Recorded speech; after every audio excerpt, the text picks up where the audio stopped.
Two guys in masks jumped me and strapped a bomb to my chest, and now I have less than 9 hours to rob a bank. You're hysterical. Great joke. What the? Keep your voice down. Is that thing real? And your first thought was to come to a school filled with young children? Hi Sneak Peekers, I'm here today at Home Slice with Jesse Eisenberg for his new movie, 30 Minutes or Less. Can you just start out by telling us a little bit about your character? Excuse me. Yeah, sure. I play a pizza delivery guy who's kind of living a mundane life, and one day he is kidnapped by these small town criminals, played by Danny McBride and Nick Swartzen, and he is forced to rob a bank for them in 9 hours. And so I asked my best friend, played by Aziz Ansari, who's like a history teacher for elementary school, to help me rob the bank. So the movie then becomes about like what would these two regular guys have to do if they were put in this situation and how to rob a bank. So we go get like plastic toy guns and spray paint them black. We get ski masks, we get energy drinks so we can maintain our stamina during the bank robbery. We watch like Point Break and other bank robbery movies so we can get ideas. So most of the comedy comes from the idea of like these two guys living at this insane fantasy. That's ridiculous. Can you tell me a little bit about how you like prepared, like how you got into a pizza boy mindset and whatnot? Yeah, sure. So, before we started filming, I went out with a pizza delivery guy who was working at the pizza place where we were shooting. Really nice guy, Alex, and he was very similar to my character, kind of like funny, sarcastic, self-aware, and showed me that he goes into like some pretty strange situations, delivering pizza to drunk people in the middle of the night. And so it makes sense that my character would go into this pizza place, into this very dangerous situation where I get kidnapped by these creepy guys. That makes a lot of sense. Was it hard for you switching between like, chill pizza guy to like terrified, like I have to rob a bank now, and then like kind of a superhero at the end? Yeah, that's exactly the character arc as you just described it. He's kind of living this mundane life where he doesn't, he's just depressed, and then he gets this, bomb strapped to him, and he gets kidnapped by these guys, and he's forced to rob a bank, and so like the worst day of his life turns into really the best day of his life because he starts taking control of all the things he should have done. He tells his boss that he quits. He tells the girl that he's in love with him. He reconciles with his best friend. So it's kind of like a seize the day type.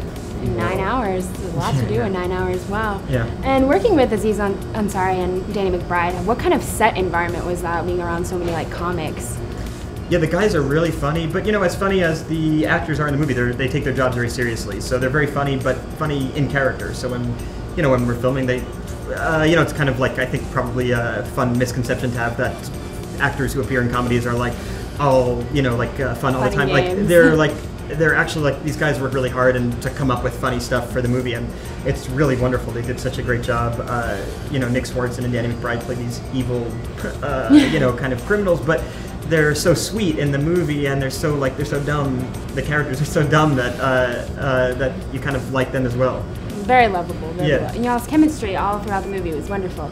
Now, mind you, the bomb was obviously a prop. Was it like freaky wearing it? Because it would freak me out, I think. Yeah, exactly. So I was wearing this kind of heavy thing on my body every day, and it was helpful. As an actor, you have to use your imagination to constantly imagine that everything is real, even though everything on a movie set is fake, of course. And it's helpful to have some kind of tight thing on your body to remind you of this character's constant fear. That's a really good way of looking at it. Thanks. Now, you worked with Ruben Fleischer in Zombieland. Was it really great working with him again, and can we expect anything from the two of you in the future? Yeah, Ruben's really talented at creating these movies that are really visually interesting, that are big in scope, that are funny and fast-paced, but without ever compromising what's real about the characters. So even though this movie is funny and it's very fast and has a great plot and everything, the characters are really good too. It's something you don't see a lot in kind of bigger movies like this, where the characters are real from one scene to another and have like actual real emotional storyline.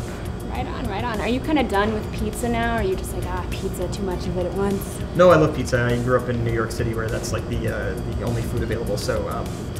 And I'm in college, so. Right, so both of us. It works a lot. If you're a New Yorker or in college anywhere else in the world, that's what you eat, or ramen noodles. And love ramen. Creamy chicken, best flavor. They have cream of chicken ramen. Creamy chicken. It's really good. Ramen. Yeah, it's little known, but it's really the best one. It is. Well, this interview will be good for it then. Get the word out finally. And justice served finally. Yeah, exactly. Well, thank you so much for your time. I look forward forward to spreading the word of this glorious movie. Okay. It will do very well in the college realm of yeah? pizza-eating college students. Oh, good. Thank you. Yeah, thanks a lot. Painting the guns for the bank robbery. 'Cause we're going with our plastic guns and the cops will shoot us in our faces.